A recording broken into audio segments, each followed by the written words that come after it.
The old saying goes that you can't go home again, but they never tell you what happens when home comes to you, uninvited and broken. For me, home had always been my daughter, Clara. She was the anchor in the swirling chaos of my life, the quiet melody under the noise. That night, the melody had stopped. I was supposed to be in Chicago for another week, finalizing the sale of my architecture firm, the last tie to a life I was leaving behind for a quiet retirement. But a sudden surge of something, a premonition, a mother's instinct, had sent me scrambling for the earliest flight back to Seattle. I didn't call. I wanted to surprise her, to see that brilliant smile light up her face when I walked through the door of the life she'd built with Marcus. Their 5th wedding anniversary party was in full swing, and I had pictured myself slipping in, handing her a ridiculously oversized gift, and sharing a secret smile that said, "I'm here for you, always." The rain started as the taxi turned onto their manicured suburban street, a cold, persistent drizzle that seemed to wash all the color from the world. Their house, a modern glass and cedar masterpiece that I had helped design, was anything but colorless. It blazed with light, a beacon of warmth and laughter against the gloomy twilight. Music pulsed from within, a deep, thumping bass line that you could feel in your teeth, punctuated by bursts of cheerful chatter. Through the massive floor-to-ceiling windows of the great room, I could see a scene straight from a magazine. A crowd of elegantly dressed people milled around, champagne flutes in hand. A glittering ice sculpture of 2 swans dripped slowly onto a silver tray. The air of success, of smug satisfaction, was so thick you could practically taste it. And in the center of it all was Marcus, my son-in-law.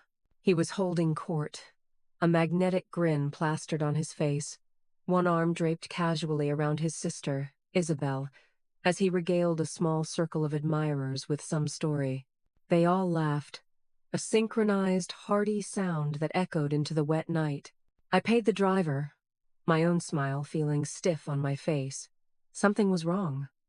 It was a subtle discord in the symphony, a note played slightly out of key that only a mother's ear could detect. Clara wasn't by his side. On their anniversary, she should have been the sun to his moon, the center of his orbit. But he orbited his sister, and Clara was nowhere to be seen. I pulled my suitcase up the slick stone walkway, the sound of my heels clicking a nervous rhythm. I decided to walk around to the back patio, to peek through the sliding glass doors there, hoping to spot her before making my grand entrance. Maybe she was in the kitchen, overseeing the caterers, her brow furrowed in concentration just like mine when I was deep in a blueprint. That's when I saw her. At first, she was just a shape, a huddled figure in the periphery, tucked away under the eaves of the covered terrace, almost swallowed by the deepening shadows. The rain wasn't reaching her directly, but the wind whipped a fine, cold mist that clung to her.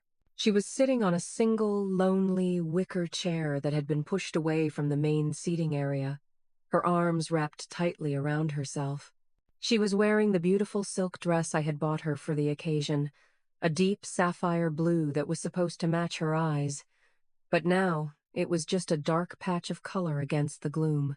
Her head was bowed, her long, dark hair plastered to her cheeks by the dampness. A soft, shuddering sound reached me over the party's din, a sound so full of despair it felt like a physical blow. She was crying, not loudly, but with the silent, soul-crushing sobs of someone who has given up trying to be heard. My heart didn't just break, it detonated. The air left my lungs in a rush, replaced by a white-hot fury that started in my gut and spread through my veins like wildfire. The world narrowed to a single horrifying tableau. My daughter, my brilliant, kind, beautiful Clara, shivering in the cold while her husband, the man who had vowed to protect and cherish her, danced and laughed not 50 feet away, basking in the glow of a life she had helped build. He was the host of the party, and she was an outcast at her own celebration. The ice sculpture, the champagne, the laughter, it all became a grotesque mockery. I didn't think. I acted. My suitcase fell to the wet flagstones with a thud. I marched to the front door, my mind a storm of protective rage. I didn't knock. I twisted the handle it was unlocked, and pushed the heavy oak door open with such force that it slammed against the interior wall. The resounding crack sliced through the music and laughter, bringing an abrupt, shocked silence. 100 heads turned in my direction, their smiles frozen, their eyes wide. Marcus's grin faltered, his face a mask of confusion and then irritation. "Eleanor?" he said, his voice laced with annoyance. "What are you doing here? You weren't supposed to." I didn't let him finish. I pointed a trembling finger past him, through the crowd, towards the glass doors leading to the patio. My voice, when it came out, was low, and it trembled with a rage so profound it scared even me. "I came home," I said, my gaze sweeping over the sea of stunned faces before landing squarely on him. "I came home to find my daughter crying in the rain while you danced at her party." I let the words hang in the dead air, each one a stone dropping into a silent pool. "And I promise you," I added, my voice dropping to a near whisper that was somehow more menacing than a shout, "by the time I'm done, you will wish you had been out there in the storm with her." If you are just joining my story, please take a moment to like this video and subscribe to my channel. I need to know you're here with me, because what I did next, I did for every parent who has ever seen their child's heart broken. Tell me in the comments where you're listening from. I want to see how far this story of a mother's promise travels. The silence that followed my declaration was absolute. It was heavier and more profound than any quiet I had ever experienced. The thumping bass of the music was gone, the chatter had died, and all that remained was the sound of 100 people breathing and the distant patter of rain against the glass. Every eye in that room was locked on me, then darted to Marcus, whose face had drained of all color. The charming host, the magnetic financial guru, had vanished, replaced by a man cornered and exposed. His mouth opened and closed silently, like a fish gasping for air. Isabel, his sister, was the first to recover. She stepped forward, placing a hand on Marcus's arm, her expression a carefully crafted mask of concerned confusion. "Eleanor, what on earth are you talking about?" she asked, her voice smooth as silk, yet with an underlying edge of steel. "Clara is just being a little emotional tonight. You know how she gets. The pressure of the party, I suppose. She just needed a minute to herself." The condescension in her tone, the casual dismissal of my daughter's profound pain as a mere fit of emotion, was like gasoline on the fire in my soul. I ignored her completely. My focus was a laser beam aimed at Marcus. I walked slowly into the room, my wet shoes leaving dark prints on their pristine, cream-colored rug. I didn't care. I wanted to mar their perfect world, to leave a stain they couldn't easily scrub away. I stopped a few feet from him. "A minute to herself?" I repeated, my voice dangerously calm. "She's been out there for God knows how long, Marcus. She's freezing. She's sobbing her heart out on her 5th wedding anniversary while you and your sister hold court like the king and queen of the prom. Does that sound like a woman who just needs a minute?" A nervous murmur rippled through the crowd. People began to shift uncomfortably, their party mood shattered. This was no longer a celebration. It was a confrontation, and they were the unwilling audience. Marcus finally found his voice, forcing it into a placating, reasonable tone that made my skin crawl. "Eleanor, please," he said, spreading his hands in a gesture of peace. "Let's not make a scene. You're misunderstanding. Clara and I had a tiny disagreement, that's all. It was nothing. She's overreacting. I was just about to go get her." It was a masterful performance. He was painting me as the hysterical mother-in-law and Clara as the unstable, dramatic wife. He was trying to regain control of the narrative, to smooth over the ugly crack I had just smashed into his perfect facade. But I had spent a lifetime designing structures, and I knew a faulty foundation when I saw one. His entire life was built on a lie, and I was about to start pulling out the load-bearing walls. Before I could respond, The sliding glass door opened, and Clara stood there, framed by the dark, wet night. She looked so small, so fragile. Her eyes were red-rimmed and swollen. Her beautiful dress was rumpled, and she was shivering, a fine tremor running through her entire body. She looked at me, then at the silent crowd staring at her, and her face crumpled with humiliation. "Mom," she whispered, her voice cracking. "Please, don't." That plea, that desire to shrink away and make the horror stop, was all the motivation I needed. I crossed the room in 3 long strides and wrapped my arms around her. She felt as cold as ice, her body rigid with tension and misery. I held her tight, rubbing her back, trying to pour all of my strength, all of my love, all of my righteous anger into her. "It's okay, sweetheart," I murmured into her hair. "I'm here now. It's all going to be okay." I turned my head, my cheek pressed against hers, and glared at Marcus over her shoulder. The challenge in my eyes was unmistakable. He took the bait. His facade of calm reasonableness crumbled, replaced by a flash of genuine, ugly anger. "For God's sake, Clara," he snapped, his voice sharp and cruel. "Stop this pathetic display. You're embarrassing me. You're embarrassing yourself. Our guests are here." The mask was off. In front of all his friends and colleagues, he had revealed the tyrant he was behind closed doors. The shift in the room was palpable. The nervous murmurs turned into quiet gasps. People started looking at him differently, seeing not the charming success story, but the man who would publicly berate his weeping wife. I felt Clara flinch in my arms as if he had struck her. That was it. I had seen enough. I kept one arm firmly around my daughter, supporting her, and used my other hand to point toward the door.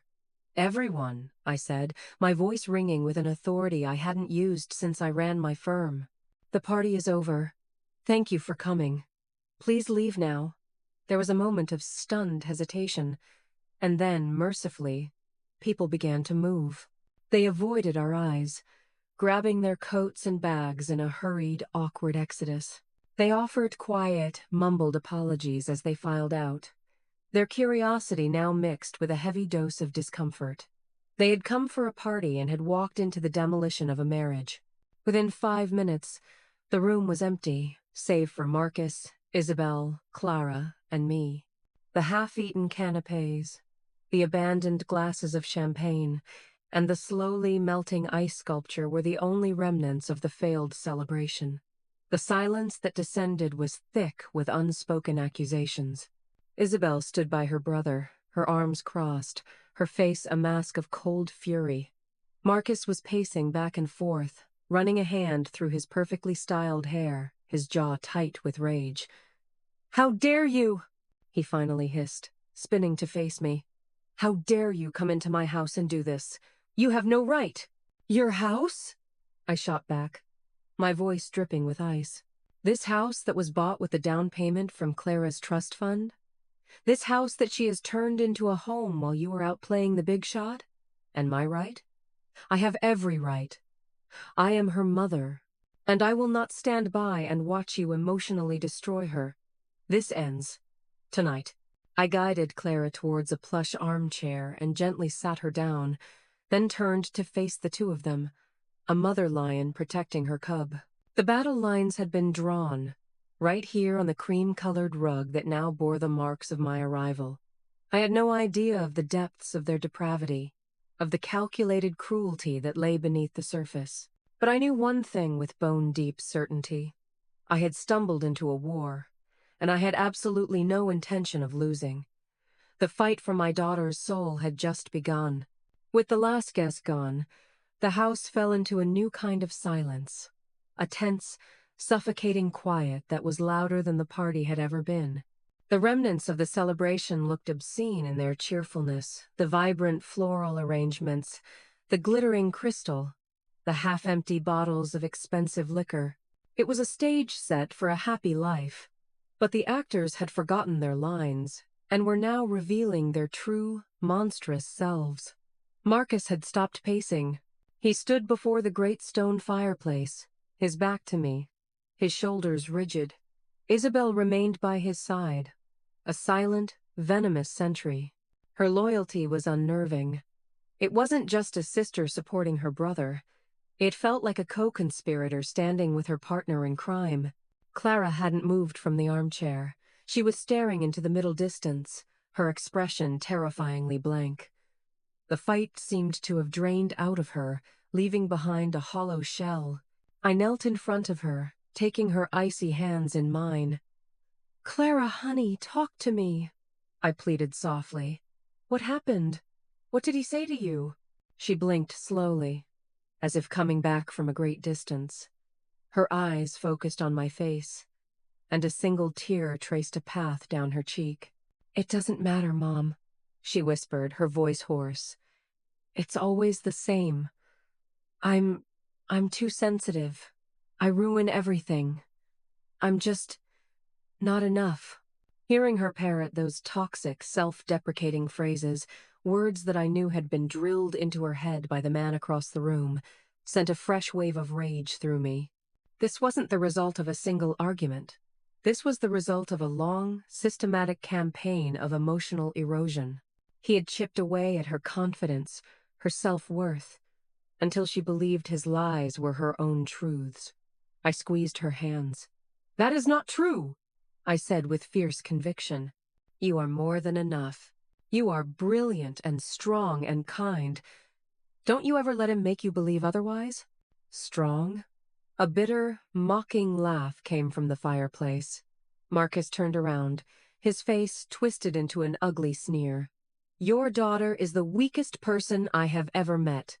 She cries if a leaf falls off a tree. She can't handle anything. Not the pressure of my career, not her own failures. Nothing."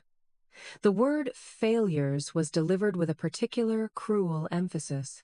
I knew instantly he was referring to their struggle to have a child, the 2 devastating miscarriages Clara had suffered in the past 3 years. It was a low blow, a weaponization of her deepest grief, and it was designed to gut her completely. I felt her tremble under my hands, a soft, wounded sound escaping her lips. That's when I decided I needed more than just righteous anger. I needed information. I needed leverage. This wasn't a fight I could win with emotion alone. This was a strategic battle, and I needed to start gathering intelligence. I stood up, my demeanor shifting from furious mother to the calm, methodical architect I had been for 30 years. "Get your coat, Clara," I said, my voice leaving no room for argument. "You're coming home with me." "She's not going anywhere," Marcus snapped. "She's my wife. She's staying here." I gave him a look so cold it could have frozen the flames in the fireplace. "You have 2 options, Marcus. 1, you let her walk out of here with me peacefully.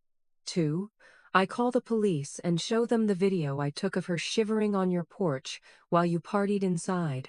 I'm sure the local news would love to hear about the rising star financial advisor who leaves his wife out in the cold. It might be bad for business. Your choice." I was bluffing about the video, but it was a calculated risk. His entire life was built on public perception, on his image as a trustworthy, successful man. The threat of a scandal, however small, would be enough. I saw the calculation in his eyes. He glanced at Isabel, who gave a nearly imperceptible shake of her head. He was trapped. "Fine," he spat, the word tasting like poison. "Go. Run back to Mommy. It's what you're best at." He turned his back on us again, dismissing us as if we were no longer worth his time. I didn't waste a second. I grabbed Clara's purse from a side table, took my coat from the rack where a guest had hung it, and wrapped it around her shoulders. She moved like an automaton, her eyes still vacant as I guided her out the front door, away from the mocking glitter of the party and back into the cleansing rain. The drive to my quiet condo felt endless. Clara was silent, curled up in the passenger seat, staring out at the blurred city lights. I didn't push her to talk. The dam of her pain would break when it was ready. For now, my job was to get her to safety.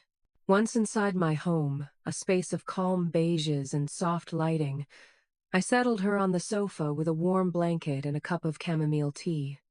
I watched her cradle the mug, her hands still shaking.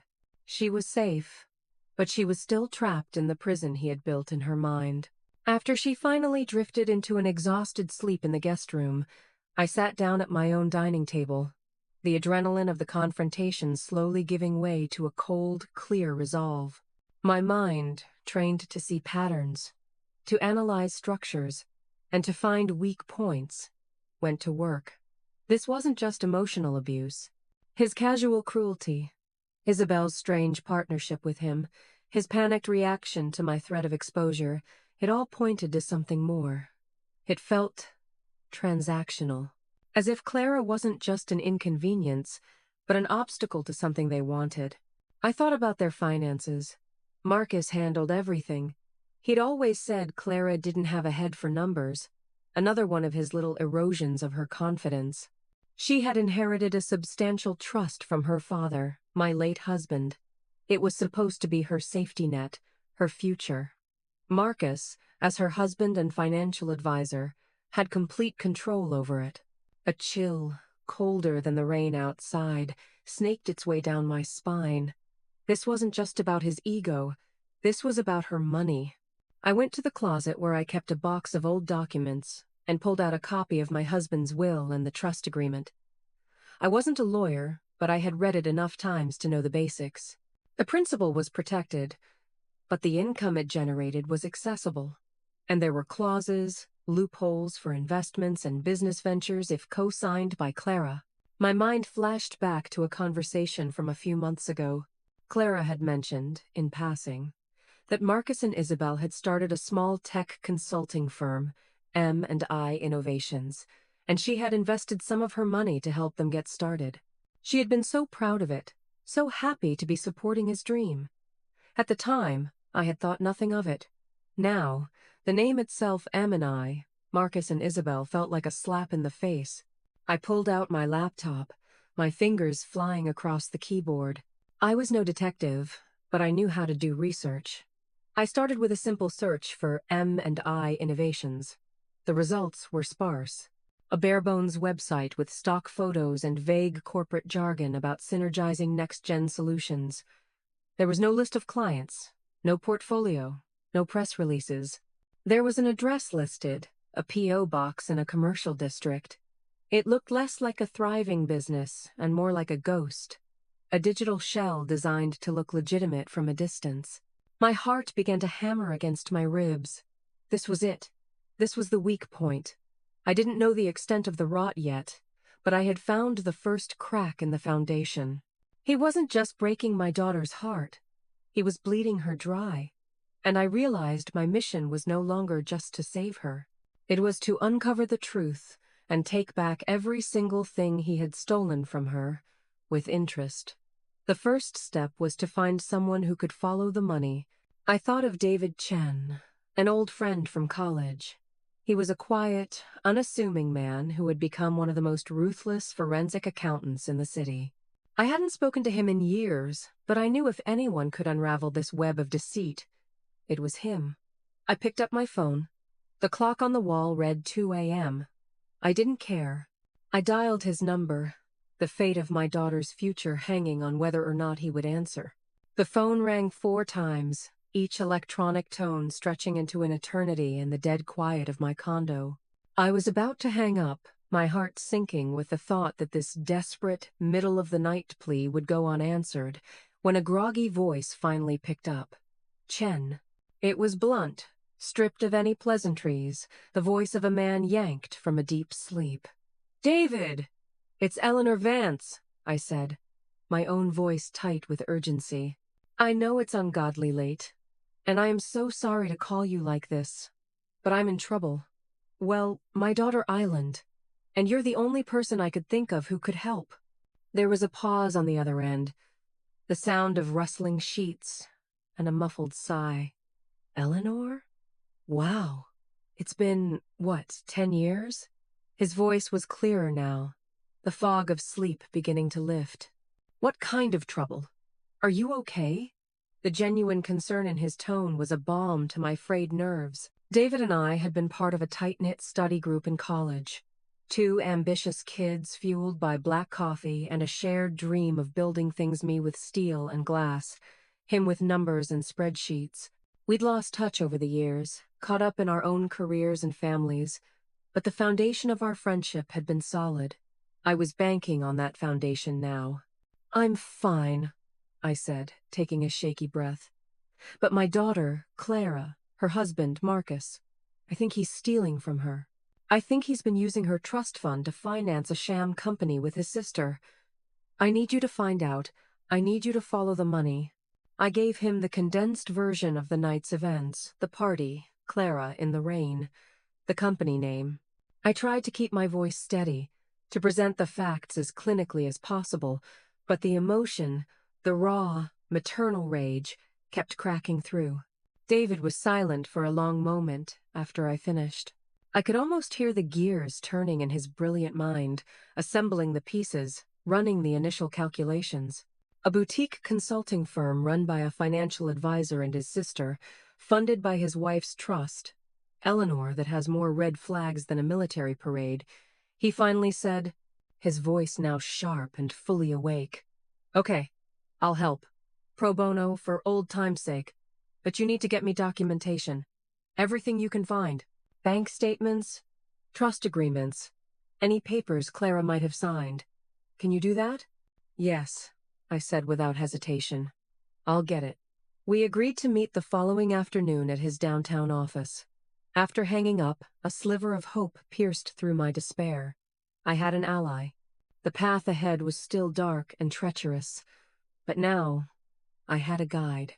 The next morning, Clara was still a ghost of herself. She sat at my kitchen island, listlessly pushing a piece of toast around her plate. The blankness was gone from her eyes, replaced by a deep, hollow sadness. I knew I had to approach the subject of the documents carefully. Pushing too hard could send her retreating back into her shell. "Honey," I began gently, sitting down across from her, "I need to ask you something important. Do you have any papers related to M&I Innovations? The company you invested in with Marcus and Isabel?"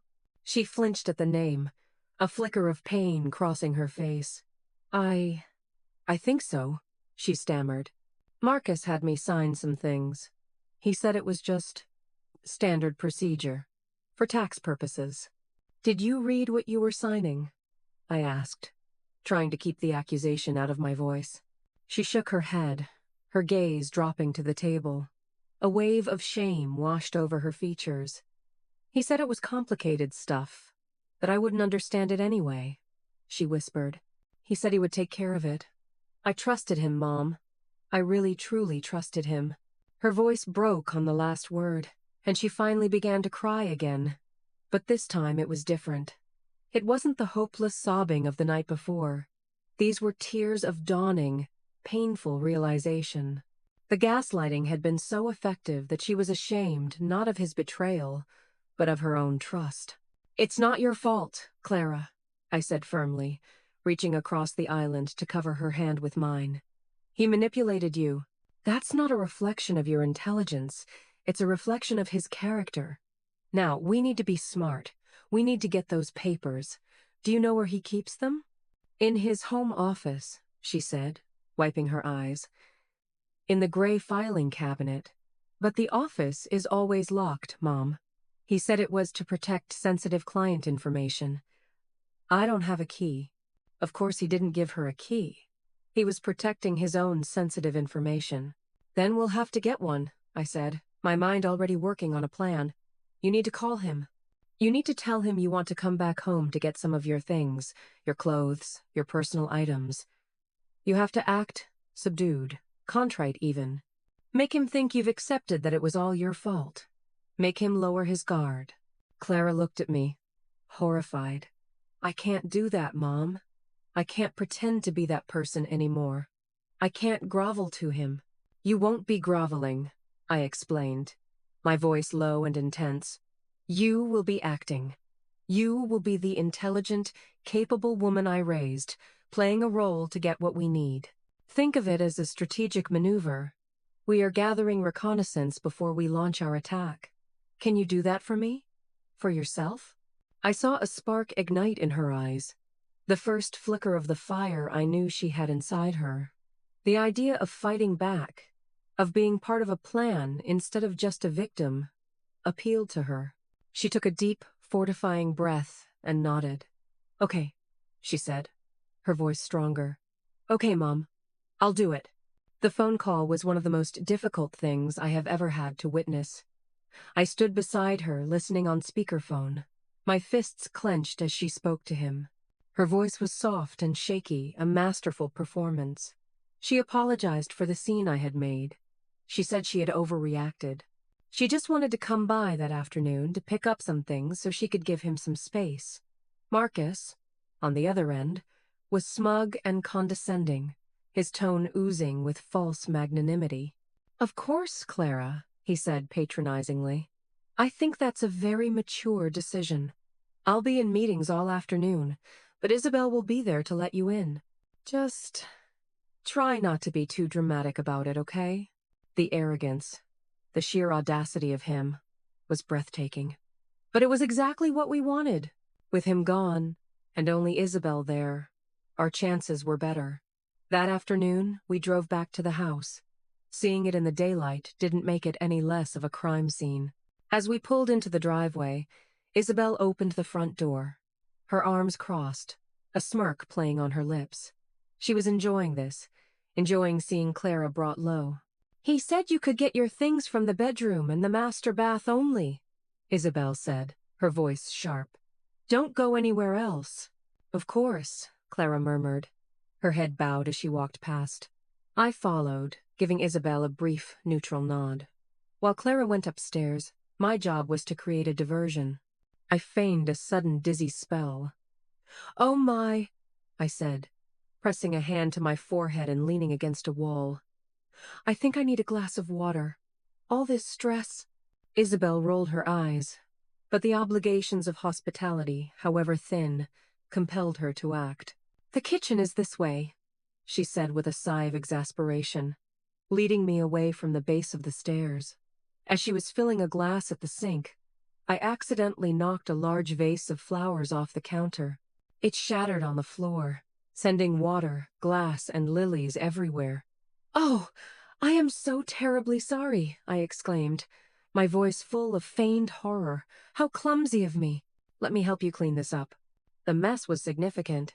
It took us a good 10 minutes to sweep up the glass and mop the water, 10 minutes during which Isabel was completely distracted, her back to the rest of the house. It was the window of opportunity Clara needed. Later, in the car, Clara's hands were trembling as she handed me a small, heavy object. It was a spare key to the office, which she'd found taped to the underside of Marcus's desk drawer. And tucked inside her purse was a thick manila folder labeled M&I, Financials. She had grabbed the first thing she saw. I was so scared, Mom, she breathed, her adrenaline finally crashing. My heart was beating so fast. You were brilliant, I told her, my own heart swelling with pride. You were brave, and you were brilliant. We had the key. We had the first file. We had just successfully completed our first covert operation. We drove straight to David Chen's office, the folder lying on the seat between us like a ticking bomb, ready to blow Marcus's perfect world to pieces. David Chen's office was on the 40th floor of a sleek skyscraper that pierced the Seattle sky. The space itself was the complete opposite of the man. All minimalist design, sharp angles, and cold, polished surfaces. David, by contrast, was rumpled and unassuming, with kind eyes that belied a mind as sharp as a scalpel. He ushered us into a conference room with a panoramic view of the city, but my attention was fixed on the manila folder Clara placed on the gleaming glass table. It felt like the most important object in the world. David opened it, and for the next hour, he was silent, his focus absolute. He scanned pages, his fingers tapping on a calculator, his brow occasionally furrowed in concentration. Clara and I sat in silence, watching him, the tension in the room so thick it was hard to breathe. Finally, he leaned back in his chair and let out a long, low whistle. Well, Eleanor, he said, looking at me with a grim expression. Your instincts were not just right. They were an understatement. This isn't just theft. This is a masterclass in financial deception. He turned a page and pointed to a line item. This is the initial seed money transfer from Clara's trust, he explained. His voice a calm, steady narrative of betrayal. $500,000. Signed by Clara, of course. This was used to officially found M&I Innovations. He then flipped through several more pages, a dizzying array of invoices, receipts, and expense reports. And this, he said, his voice laced with disgust, is where that $500,000 went. He broke it down for us, piece by infuriating piece. There were consulting fees paid to a company that, after a quick search, David discovered was a shell corporation registered to Isabel. There were exorbitant office supply purchases from a vendor that didn't exist. There were charges for business travel that included first-class flights to Bali and five-star hotel stays. There were lease payments on 2 luxury cars, a Porsche for Marcus and a Mercedes for Isabel, both listed as company vehicles. And then there was the most galling part. Monthly salary payments of $20,000 each to Marcus and Isabel, the company's only 2 employees. The business itself had generated almost zero income. It wasn't a business at all. It was a sophisticated laundering machine designed for one purpose, to convert Clara's inheritance into their personal slush fund. Clara listened, her face growing paler with each revelation. She looked not just heartbroken, but profoundly foolish. I paid for all that? She whispered, her voice filled with disbelief. I paid for their vacations? Their cars? You paid for their entire lifestyle, David confirmed gently. But Clara, you must not blame yourself. These documents are designed to be confusing. The contracts are filled with convoluted legal and financial jargon. They were counting on you not to understand, and they were counting on your trust. But David wasn't done. He pulled out a separate document from the bottom of the folder. And then there's this, he said, his tone turning even more serious. This is a loan application. A business loan for $2 million from a private lender, using the remaining principal of your trust fund as collateral. My blood ran cold. He wouldn't dare, I breathed.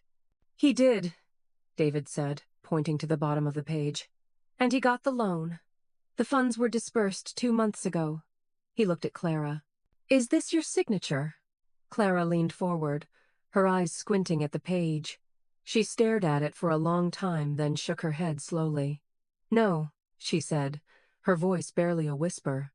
It looks like my signature, but I never signed this. I would have remembered signing something for $2 million. He forged it, I said, the words tasting like acid. The man my daughter had loved and trusted, the man she had shared a bed with, had committed a felony. He had forged her name to steal millions. The crime was no longer just a civil matter of stolen funds. It had crossed the line into serious criminal territory. This is the smoking gun, Eleanor, David said, his voice grim. Forgery, wire fraud, grand larceny. He could go to prison for a very long time for this. A wave of something complex washed over Clara's face, not relief, but a deep, sorrowful pain. The idea of the man she once loved being in prison was a horror she hadn't contemplated, but I felt no such conflict. I felt a cold, hard satisfaction. Prison was exactly where he belonged. What's our next move? I asked David, my voice all business. Do we go to the police now? David tapped his pen on the table, thinking. We can, he said, and we should eventually. The district attorney would have a field day with this. But a criminal case can take years to wind through the courts. And in the meantime, he could hide the money, declare bankruptcy. There are a dozen ways he could try to wriggle out of paying it back. A public criminal trial would give you justice, but it might not get Clara her money back. So what do you suggest? I asked. David leaned forward, a glint in his eye. I suggest we play his game. He values his reputation above all else, right? His image as a brilliant, untouchable financial wizard. We have the evidence to utterly destroy that image. We don't just take him to the police. We detonate this in the most public, most humiliating way possible. We create a situation where he has no choice but to give back every single cent just to make the scandal go away. We go for a private settlement, backed by the threat of total annihilation. The plan was audacious.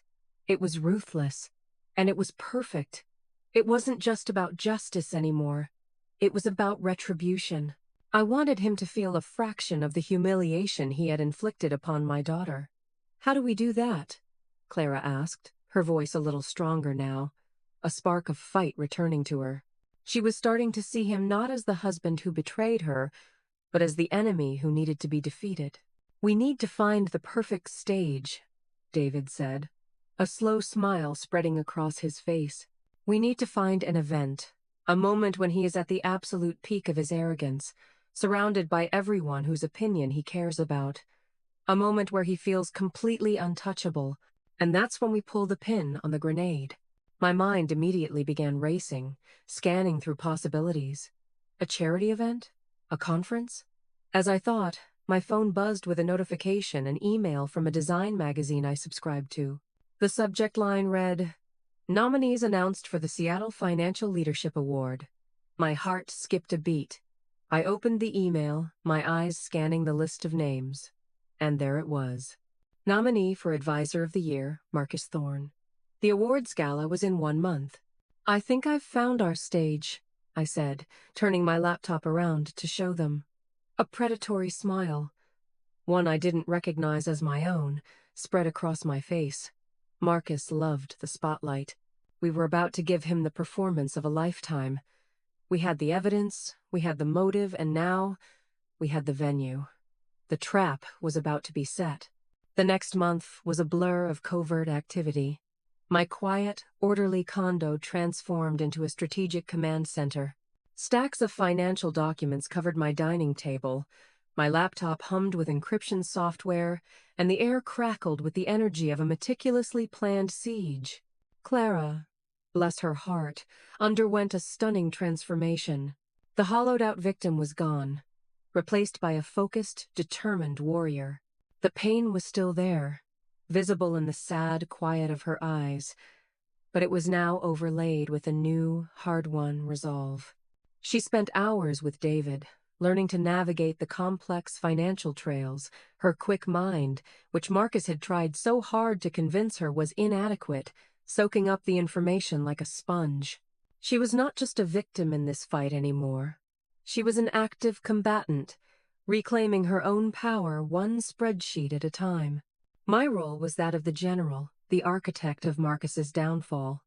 David was my intelligence officer, providing the ammunition, but I was designing the delivery system. The plan was simple in concept, but complex in execution. We would let the awards gala proceed. We would let Marcus preen and gloat and accept his award. And at the moment of his speech, his apex of public triumph, we would hijack the presentation screens and broadcast his crimes to the entire financial elite of Seattle.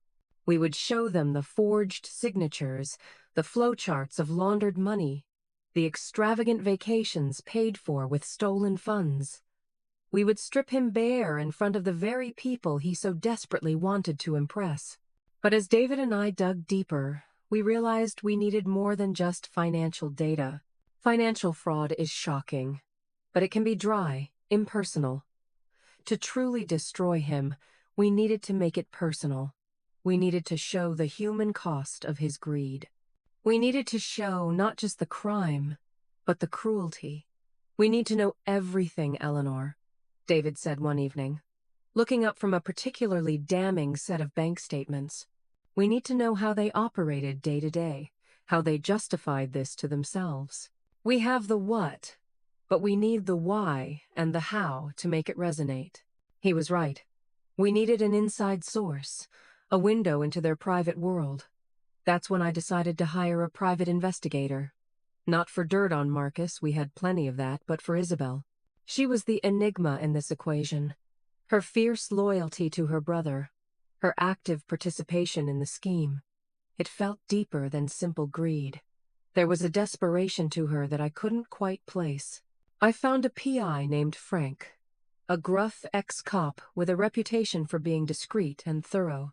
I met him in a dimly lit coffee shop, laid out the situation, and gave him one directive: find out what makes Isabel tick. Find her weakness. While Frank went to work, Clara and I focused on another front. We knew Marcus would have his suspicions. My sudden reappearance and Clara's departure were a declaration of war. He would be on high alert. We had to lull him into a false sense of security. Clara made another difficult phone call, this time proposing a meeting with Marcus to discuss the terms of their separation amicably. She played her part to perfection, sounding defeated and reasonable. "I don't want a messy fight, Marcus," she said, her voice carefully modulated to sound weary. "I just want to figure out a fair way to divide our assets and move on." The phrase, "divide our assets," was the perfect bait. To him, that meant she had no idea the majority of her assets were already gone. His relief was palpable, even over the phone. "That's very sensible of you, Clara," he said, the condescending tone back in full force. "I'm glad you're finally seeing reason. Of course, we can meet." They agreed to meet at a neutral location, a lawyer's mediation office, the week before the gala. This meeting served two purposes. It would keep him believing he was in control, and it would give us a chance to plant a bug. It was a risky, ethically gray move, but I had long since crossed the line of playing by the rules. He had used deception to ruin my daughter's life. I would use it to reclaim it. The day of the mediation, Clara was a nervous wreck, but she held it together. I had bought a small, high-quality audio recorder, no bigger than a paperclip, and had discreetly sewn it into the lining of the portfolio she would be carrying. Her task was simple. During the meeting, when she went to the restroom, she was to leave the portfolio behind on the table. The conversation we hoped to capture was the one Marcus would have with Isabel immediately after Clara left the room. We gambled that he would call her instantly to gloat and strategize. I waited in a car parked a block away, my heart pounding with every passing minute. When Clara finally emerged an hour later and got into the car, she was pale but triumphant. "I did it," she breathed. I left the bag. He was so arrogant, Mom. He offered me the house, our house, and a pittance of an alimony payment, as if he were doing me a great favor. He thinks I'm a complete idiot. That night, we retrieved the portfolio. I carefully unstitched the lining and pulled out the tiny device. We huddled around my laptop, plugged it in, and held our breath as we played the audio file. The first part was the muffled sound of the mediation. Then, we heard Clara's voice, saying she needed to use the restroom, the sound of a chair scraping and a door closing. A few seconds of silence, and then Marcus's voice, low and conspiratorial. She bought it. Hook, line, and sinker. Then Isabel's voice, tinny through the phone. "Are you sure? She didn't suspect anything?" "Not a thing," Marcus crowed. "She's so beaten down she's grateful for the scraps I'm throwing her. She has no idea about the loan. No idea about the business. She just wants to crawl away and lick her wounds. By the time the divorce is final, the rest of the money will be safely offshore. We're almost there, Izzy. Almost home free." There was a pause, and then Isabel's voice, a little strained. "Good. That's good. Because I need another 50,000 by Friday, Marcus. My guy is getting impatient." 50,000? Marcus's voice sharpened with irritation. "Isabel, you're bleeding us dry with this. How much more are you going to lose before you stop?" "It's not losing, it's an investment," she snapped back. "I had a bad run, that's all. I can win it back. I just need a bigger stake. Don't worry about it. Just get me the money. After all," she added, her voice turning sly, "we're in this together, aren't we, brother dear? Our futures are linked." Clara and I looked at each other, our eyes wide. A gambling addiction. That was her weakness. That was the source of her desperation. It wasn't just greed.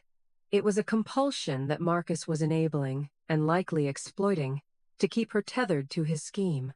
This recording was pure gold. It was a confession, a motive, and a clear demonstration of their utter contempt for Clara. Just then, my email pinged. It was a message from Frank, the PI. The subject line was a single word: pay dirt. Attached was a series of high-resolution photos and a short video clip. The photos were of Isabel, not at a high-end casino, but in a seedy, smoke-filled back room of an illegal poker club, her face tight with anxiety as she pushed a mountain of chips into the center of a table. The video showed her in a heated, whispered argument with a very large, very unfriendly-looking man outside the club. She was pleading, he was threatening. It was clear she was in deep and in danger. We now had a complete picture. The cold, calculating fraud of Marcus and the desperate, reckless addiction of Isabel, all funded by my daughter's stolen future.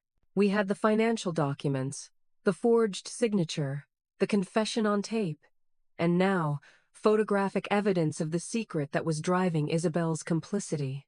We had every weapon we needed. The trap was no longer just set. It was baited and armed. All that was left was for the guest of honor to walk into it. And in 1 week, at the Seattle Financial Leadership Awards, Marcus Thorne was scheduled to take the stage. With less than a week until the gala, the final phase of the plan kicked into high gear. It was no longer about gathering intelligence, it was about preparing for the public execution. My architectural background proved invaluable. A building, a plan, a demolition, the principles were the same. You had to understand the structure, identify the stress points, and apply pressure until it collapsed. Marcus's reputation was the structure, and we were about to engineer a controlled demolition. First, we needed an inside man. Hijacking the AV system of a major hotel ballroom during a high-profile event wasn't something you could do by walking in off the street. David, with his extensive network, made a few quiet calls. He found our man in less than a day. A young, ambitious AV technician named Leo who had recently been fired from the hotel's event staff. His termination had been orchestrated by the hotel manager, a close golfing buddy of Marcus's, after Leo had refused to overlook some creative billing on Marcus's part for a previous event. Leo was bitter. He was tech-savvy, and he was more than happy to help us get a little payback. He still had his security access codes and knew the system's back doors. He was our Trojan horse. I met Leo in a noisy diner, a place where our conversation would be lost in the clatter of plates and chatter. He was young, with sharp, intelligent eyes and a palpable sense of injustice. I didn't tell him the full story, only that we needed to replace a scheduled presentation with one of our own. I paid him a handsome consulting fee using my own money, a detail that felt significant, and he gave me everything I needed. A detailed schematic of the ballroom's AV network, the exact video file specifications, and a USB port location that would bypass the main control booth. The plan was simple. At a designated time, Leo would remotely grant access to our USB, and the show would begin. While Leo was securing our technical access, Clara and I worked on the presentation itself. This was her domain. She sat at my large drafting table, the sad, hesitant woman completely gone, replaced by the sharp, talented graphic designer she had been before Marcus. For days, she worked with a feverish intensity, her hands flying across her tablet. She didn't just want to present facts, she wanted to tell a story. She designed a presentation that was both beautiful and brutal. It began with a photo of her and Marcus on their wedding day, young, happy, full of hope. The screen would then fade to black, and the audio from our secret recording would begin to play. She bought it, hook, line, and sinker. As Marcus's voice filled the ballroom, the evidence would appear on screen, one damning slide after another. She created elegant, easy-to-read infographics that showed the flow of money from her trust fund into the black hole of M&I Innovations. She highlighted the forged signature, placing a genuine sample of her handwriting next to the forgery, the differences suddenly glaringly obvious.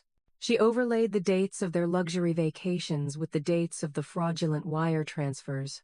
The presentation ended with the PI's photos of Isabel in the smoky back room, followed by a final, devastating slide.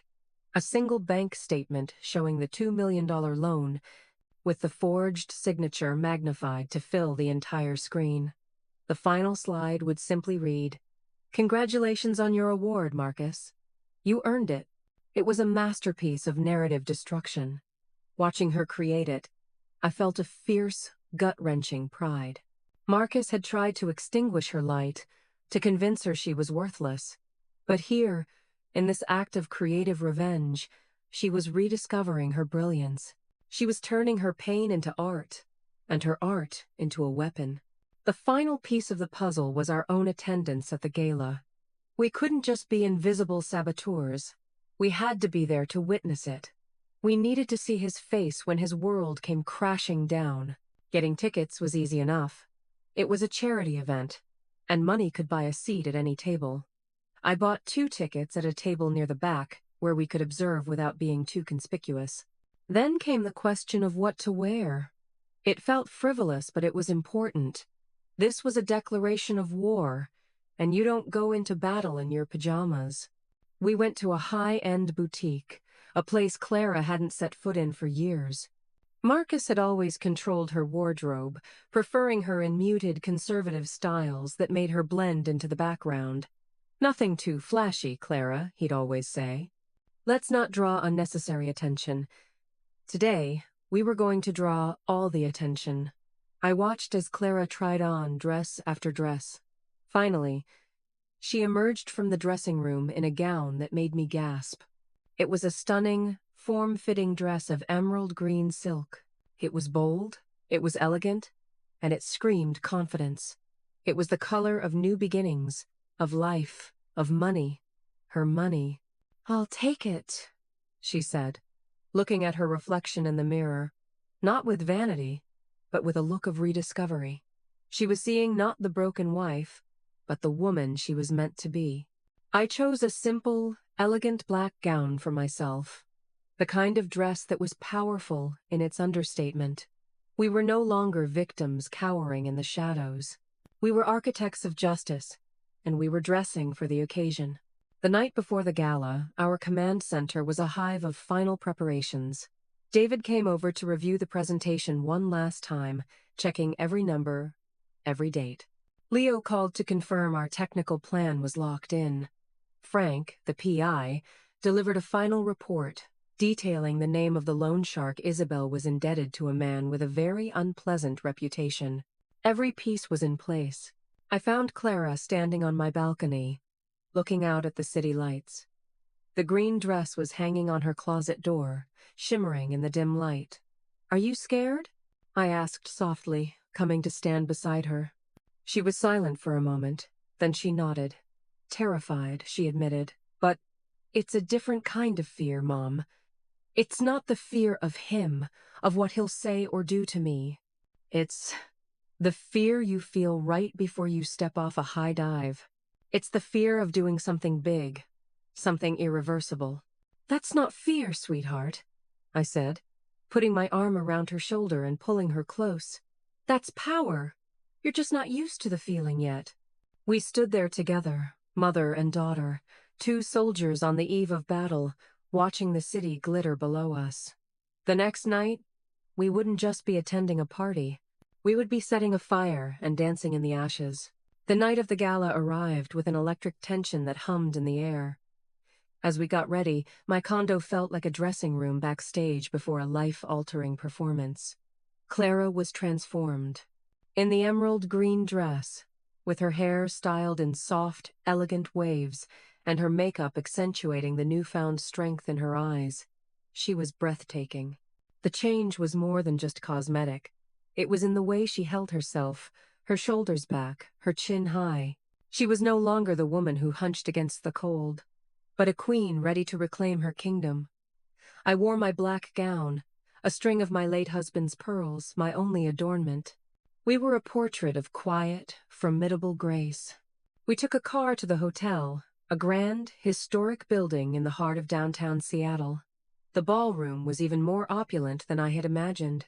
Crystal chandeliers the size of small cars dripped from the ceiling, casting a dazzling light over hundreds of guests in tuxedos and gowns. The clinking of glasses, the murmur of polite, powerful conversation, and the soft strains of a string quartet filled the air. It was a room overflowing with wealth, influence, and ambition. It was Marcus's natural habitat. Our table was, as requested, in a slightly shadowed corner, offering a perfect, unobstructed view of the stage and the main floor.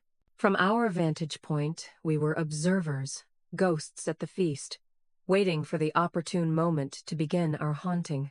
We saw them almost immediately. Marcus was in his element, gliding through the crowd with an easy, practiced charm. He wore a custom-tailored tuxedo, a confident smile fixed on his face. He shook hands. He laughed at important people's jokes. He accepted congratulations on his nomination with a display of false humility that was nauseating to watch. Isabel was with him, a shadow in a glittering silver dress, her smile a little too bright, her eyes scanning the room with a nervous energy that betrayed her inner turmoil. They hadn't seen us yet. We watched as they worked the room, the perfect power siblings. To the unsuspecting eye, they were the picture of success. But we saw them for what they were, predators, circling their prey, their finery just a disguise for the rot underneath. About an hour into the evening, Marcus finally spotted us. He was in the middle of a conversation with a portly bank president when his eyes swept the room and landed on our table. His smile froze for a fraction of a second. A flicker of surprise then annoyance crossed his face before he quickly masked it. He excused himself and began to walk towards us, his path a straight, determined line through the throng of people. Clara's hand instinctively found mine under the table, her fingers cold. "Stay calm," I whispered, giving her hand a reassuring squeeze. "Let him come to us. Remember the plan. We are here as observers." He stopped at our table, looking down at us with an expression of amused contempt. "Clara, Eleanor, what a surprise," he said, his voice dripping with sarcasm. "I didn't realize you were patrons of this particular charity. I must say, Clara, that dress is a bold choice for you." It was a subtle dig, a reminder of his old control, his attempt to put her back in her place. The old Clara would have shrunk under his gaze. The new Clara simply smiled, a cool, enigmatic smile that didn't quite reach her eyes. "I'm full of surprises lately, Marcus," she said, her voice even and steady. "Besides, I wanted to be here to support you. It's a big night for you, after all." Her composure clearly rattled him. He had expected tears or accusations, a scene he could manage and dismiss. He didn't know how to handle this calm, confident stranger. "Well," he stammered, recovering slightly, "it's good that you're finally learning to be supportive. Enjoy the evening." He gave a curt nod and turned on his heel, striding back to the safety of his admirers. But I saw the seed of doubt I had planted. He was no longer completely at ease. The architect in me smiled. The first stress fracture had appeared in the facade. For the rest of the evening, we could feel his eyes on us, his gaze returning to our table again and again. He was trying to figure out our angle, our game. The uncertainty was eating at him, which was exactly what I wanted. We continued to play our part, chatting quietly, sipping our water, applauding politely for the opening speakers. To anyone watching, we were two elegantly dressed women enjoying a quiet night out. No one could have guessed that we were holding the detonator to a bomb set to go off in the center of that very room. As dinner service concluded, the main event began. The president of the Financial Leadership Council took the stage to announce the final award of the evening, Advisor of the Year. The lights dimmed slightly, and a hush fell over the crowd. A professionally produced video began to play on the two enormous screens flanking the stage, showcasing the achievements of the three nominees. When Marcus's segment came on, it was a slick, polished piece of propaganda. It showed him in his gleaming office, speaking earnestly about client trust and fiscal responsibility. It featured testimonials from clients praising his brilliance and integrity. It was a monument to a man who didn't exist. And the winner of this year's Financial Leadership Award for Advisor of the Year is, the presenter said, tearing open a golden envelope. He paused for dramatic effect. Mr. Marcus Thorne! A roar of applause filled the ballroom. Marcus stood up, beaming, accepting hugs and backpats as he made his way to the stage. He shook the presenter's hand, accepted the heavy crystal trophy, and stepped up to the podium, basking in the spotlight. This was his moment, the pinnacle of his fraudulent career. He tapped the microphone. "Thank you," he began, his voice thick with emotion he didn't feel. "I am truly humbled. I wouldn't be here without the trust of my clients and the support of my family." He glanced in Isabel's direction, who was watching him with a proud, teary-eyed smile. Then his gaze found ours in the back of the room. He gave us a small, triumphant smirk. It was a look that said, "I win. You lose. I am untouchable." I met his gaze, my expression unreadable. I gave Clara's hand one final squeeze. Under the table, I pulled out my phone and sent a single text message to Leo, who was waiting, invisible, in the digital ether. The message contained only one word: now. On the stage, Marcus took a breath, ready to launch into his victory speech. But the screens behind him, which had been displaying the award gala's logo, suddenly flickered and went black. The real show was about to begin. For a heartbeat, the entire ballroom was plunged into a disorienting darkness, the only light coming from the single, harsh spotlight on the stage. Marcus stood frozen at the podium, a deer in the headlights, his triumphant smile faltering. A confused murmur rippled through the audience. "Technical difficulties, folks, just a moment," he said into the microphone, trying to laugh it off. But a nervous tremor had entered his voice. He had lost control, and it terrified him. Then, the two massive screens on either side of him flickered back to life, but they no longer showed the gala's logo. Instead, they displayed a single high-resolution image that silenced the room instantly. The wedding photograph of Marcus and Clara, radiant and smiling, under the words, Chapter 1, The Promise. The string quartet had long since finished, leaving a dead silence that was suddenly filled by the crystal-clear audio of Marcus's voice, captured by our hidden recorder. She bought it. Hook, line, and sinker. The sound, disembodied and venomous, echoed through the vast ballroom.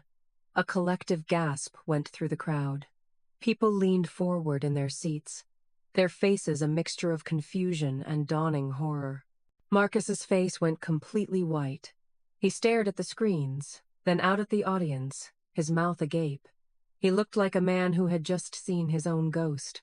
Isabel, at her table, looked as if she'd been turned to stone, her wine glass frozen halfway to her lips. The presentation, Clara's Symphony of Destruction, began to play. The wedding photo dissolved, replaced by the elegant infographic showing the $500,000 transfer from Clara's trust. Marcus's recorded voice continued, a damning narration to his own crimes. She has no idea about the loan, no idea about the business. She just wants to crawl away and lick her wounds. As he spoke of her trust, the screen filled with the receipts from their Balinese vacation, the lease agreements for the Porsche and the Mercedes. The dates aligned perfectly, an undeniable testament to their brazen theft. The room was no longer just silent. It was tomb-like. The only sounds were Marcus's recorded voice and the quiet, rhythmic clicking as the slides advanced. The faces in the audience were a gallery of shock and disgust. The portly bank president Marcus had been charming earlier now, stared at him with narrowed eyes.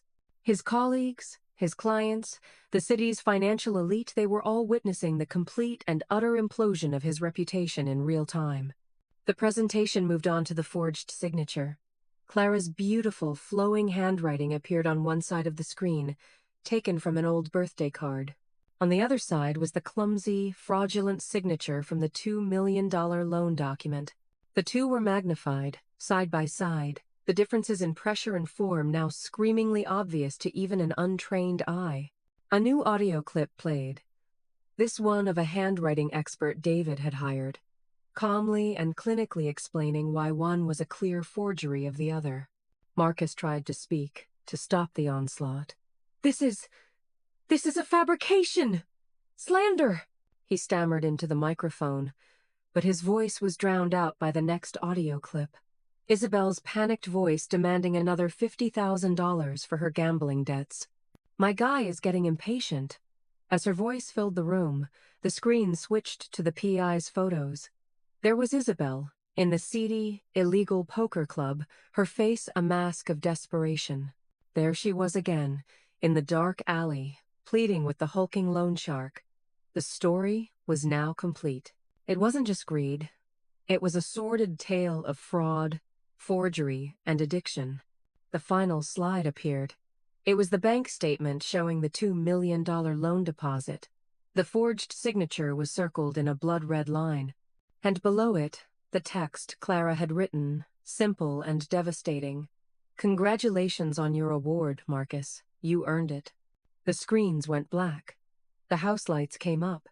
The silence was broken by the sound of 100 smartphones being raised, their cameras flashing, capturing the image of Marcus Thorne, the disgraced advisor of the year, standing on stage, utterly and irrevocably destroyed.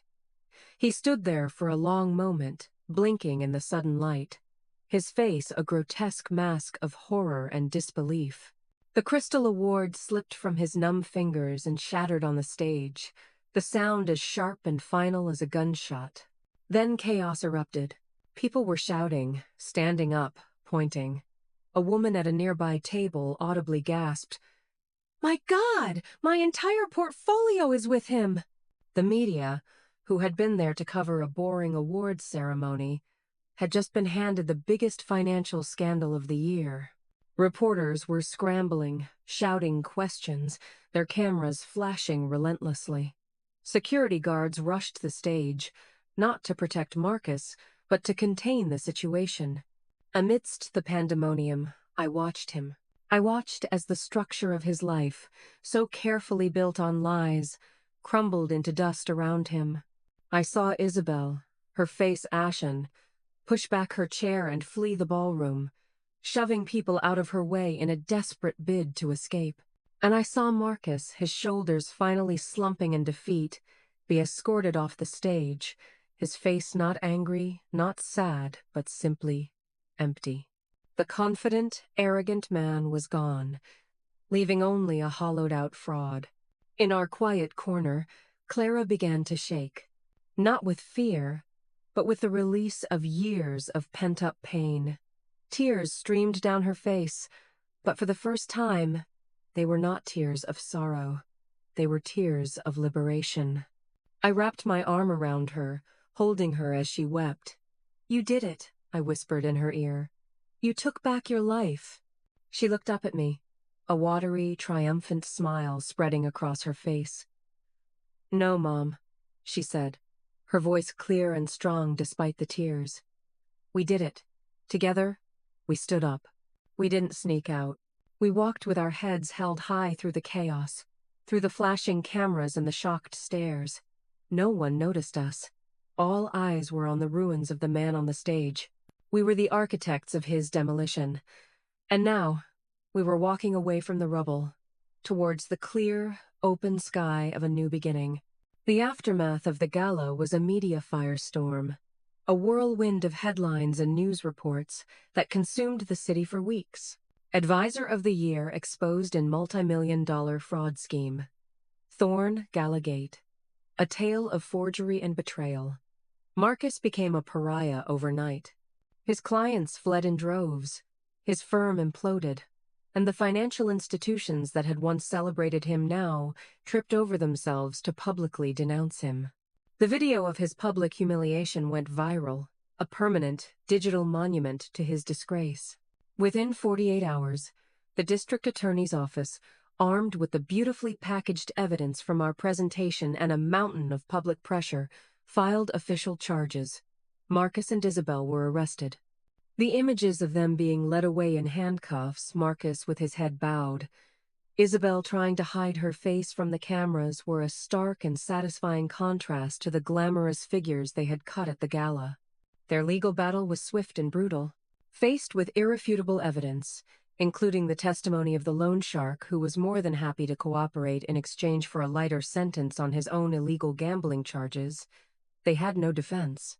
Marcus was sentenced to 10 years in federal prison for fraud and forgery. Isabel, for her role, received 5 years. But for Clara and me, the real victory wasn't in their punishment, but in our peace. The legal proceedings were a distant noise. Our focus was on rebuilding. The first step was the divorce. With Marcus's crimes now a matter of public record, the process was uncontested. The judge, a different one this time, a no-nonsense woman with sharp, discerning eyes, not only granted the divorce but awarded Clara 100% of the remaining marital assets, including the house. She also ordered the liquidation of all of Marcus's personal assets to begin the process of repaying the $2 million he had stolen. Clara would get her money back. The day the divorce was finalized, we walked out of the courthouse into the bright Seattle sunshine. Clara took a deep breath, as if tasting freedom for the first time. "What now?" she asked, a hint of uncertainty in her voice. "Now," I said, smiling, "you start living." She sold the house. It held too many ghosts, too many painful memories. She used the proceeds, combined with the first repayments from the state, to start her own business. She rented a bright, airy studio space in a revitalized industrial district and founded Clara Vance Design. The name was a deliberate choice. She was shedding the name Thorne and reclaiming her own identity, her mother's legacy of building things, not tearing them down. I watched with immense pride as she poured her soul into her work. The talent that had been suppressed for so long now flourished. Her designs were bold and innovative, and her reputation grew quickly. She had a unique empathy for her clients, an ability to listen and translate their dreams into beautiful, functional spaces. The same clients Marcus had once courted for their money now came to Clara for her vision. She was no longer living in his shadow. She was creating her own light. Our relationship, already strong, deepened into an unbreakable bond of mutual respect. We were no longer just mother and daughter. We were partners, survivors who had gone to war together and emerged victorious. We had dinners together, not out of obligation, but out of a genuine desire for each other's company. We laughed more than we had in years, the sound of it filling the spaces that had once been occupied by silence and pain. One crisp autumn afternoon, about a year after the gala, I visited her at her studio. The space was buzzing with creative energy. Drafts and sketches were pinned to the walls, and a team of young, bright-eyed designers collaborated around a large central table. Clara was in the center of it all, not as a boss, but as a leader, guiding and inspiring them. She looked up as I entered, and her face broke into that brilliant smile I had missed for so long. "Mom, you're here," she said, coming over to give me a hug. "Come see what we're working on." She led me to a large monitor, displaying a set of stunning architectural renderings for a new community arts center. It was ambitious, beautiful, and full of hope. "It's incredible, Clara," I said, my voice thick with emotion. "Your father would have been so proud." She smiled, a sad but peaceful smile. "I think he would have been proud of both of us," she said softly. We stood there for a moment, looking at the plans, at the future she was building not just for herself, but for her community. The woman who had once been convinced she was worthless was now creating spaces of value and beauty for others. As I was leaving, she walked me to the door. "Thank you, Mom," she said, her voice suddenly serious. "For everything. You didn't just save me. You taught me how to save myself." "You always knew how, sweetheart," I replied, cupping her cheek. "You just needed someone to remind you where you put the blueprints." Driving home, I thought about that night in the rain. It felt like a lifetime ago. The rage and the pain had faded, replaced by a profound sense of peace. I had learned that a mother's love isn't just about comfort and protection. Sometimes, it's about teaching your child how to fight. It's about showing them how to be the architect of their own life, to tear down the structures that imprison them, and to build something new, something stronger, something beautiful from the rubble. My daughter was no longer crying in the rain. She was standing in the sun, in a home of her own making, and for a mother, there is no greater victory than that.